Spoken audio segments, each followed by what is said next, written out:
প্রিয় সপ্তম শ্রেণীর শিক্ষার্থীরা, শুভেচ্ছা নিও। আজকে আমি তোমাদের বিজ্ঞান বিষয়ের নতুন বই থেকে তৃতীয় অধ্যায় উদ্ভিদের বাহ্যিক বৈশিষ্ট্য এর অনুশীলনী থেকে সংক্ষিপ্ত প্রশ্ন উত্তরের সমাধান করে দেব। প্রথমে তোমাদের বলবো, যারা আমার চ্যানেলটি সাবস্ক্রাইব করো নাই তারা আমার চ্যানেলটি সাবস্ক্রাইব করবে এবং আমার সাথে থাকবে। তাহলে চলো আমরা ক্লাস শুরু করি। তৃতীয় অধ্যায় সংক্ষিপ্ত প্রশ্ন উত্তর। লক্ষ্য করো, এখানে 5টি প্রশ্ন দেয়া আছে। 1. গোল আলু মূল নয় কেন? ব্যাখ্যা করো। 2. ফণিমনসার দেহটি কাণ্ড না পত্র? ব্যাখ্যা করো। 3.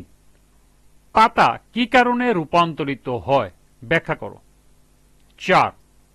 কাণ্ডের বিশেষ কাজগুলো উল্লেখ করো। এবং সর্বশেষ 5. মূল রূপান্তরিত হওয়ার কারণ ব্যাখ্যা করো। চলো এখন আমরা এই 5টি প্রশ্নের সমাধান দেখে নিই। প্রথম প্রশ্ন ছিল, গোল আলু মূল নয় কেন? ব্যাখ্যা করো। গোল আলু উদ্ভিদের স্ফীতকন্দের উদাহরণ। স্ফীতকন্দের পর্বমধ্য, স্বল্পপত্র ও কাক্ষিক মুকুল থাকে। গোল আলু স্বল্পপত্রে গর্তের মতো অংশ থাকে, একে চোখ বলে। অনুকূল ঋতুতে চোখ হতে কাক্ষিক মুকুল বৃদ্ধি পেয়ে নতুন উদ্ভিদের সৃষ্টি করে। খাদ্য সঞ্চয়ের জন্য স্ফীত হয়ে এরা গোলাকার রূপ ধারণ করে, তাই গোল আলু মূল নয়, এটি ভূনিম্নস্থ রূপান্তরিত কাণ্ড। দ্বিতীয় প্রশ্ন ছিল, ফণিমনসার দেহটি কাণ্ড না পত্র? ব্যাখ্যা করো। ফণিমনসার দেহটি এক ধরনের কাণ্ডের উদাহরণ। এ ধরনের কাণ্ড পাতার মতো চ্যাপ্টা ও সবুজ, যার ফলে এরা খাদ্য তৈরি করতে পারে। উদ্ভিদের কাণ্ড রসালো চ্যাপ্টা আকৃতির হয়, ফলে পুরো কাণ্ডের দ্বারা সালেক সংশ্লেষ করে থাকে।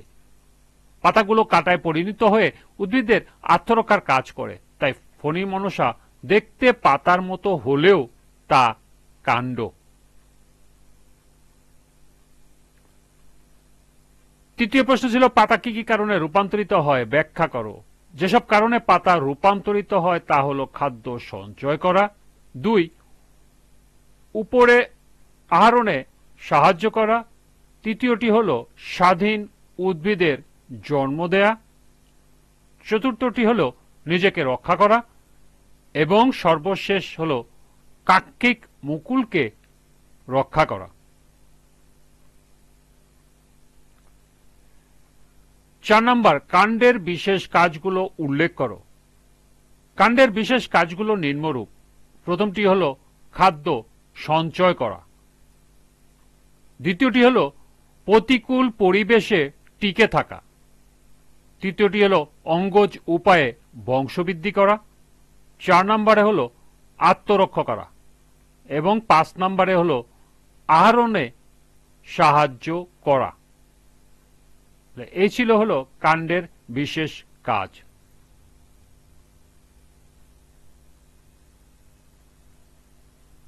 সর্বশেষ প্রশ্ন ছিল, মূল রূপান্তরিত হওয়ার কারণ ব্যাখ্যা করো। মূল রূপান্তরিত হওয়ার প্রধান কারণ হলো উদ্ভিদের জীবন ধারণ ও পরিবেশের সঙ্গে খাপ খাইয়ে নেওয়া।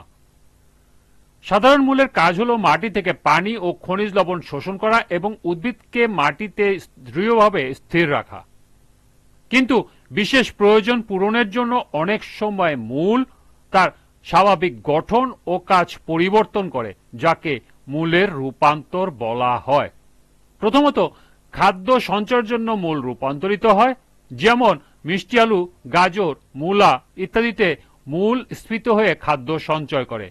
দ্বিতীয়ত, যান্ত্রিক ভারসাম্য রক্ষার্থে রূপান্তর, যেমন কেয়ার ঠেসমূল, গর্জন গাছের ঠেসমূল ইত্যাদি।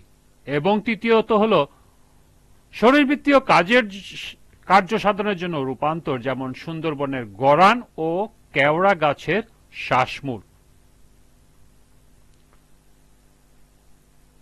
এই ছিল সংক্ষিপ্ত প্রশ্ন উত্তরের 5টির সমাধান। আজকের ক্লাসটি এ পর্যন্তই। পরবর্তী ক্লাসে নিজেরা করো এর সমাধান করে দেব।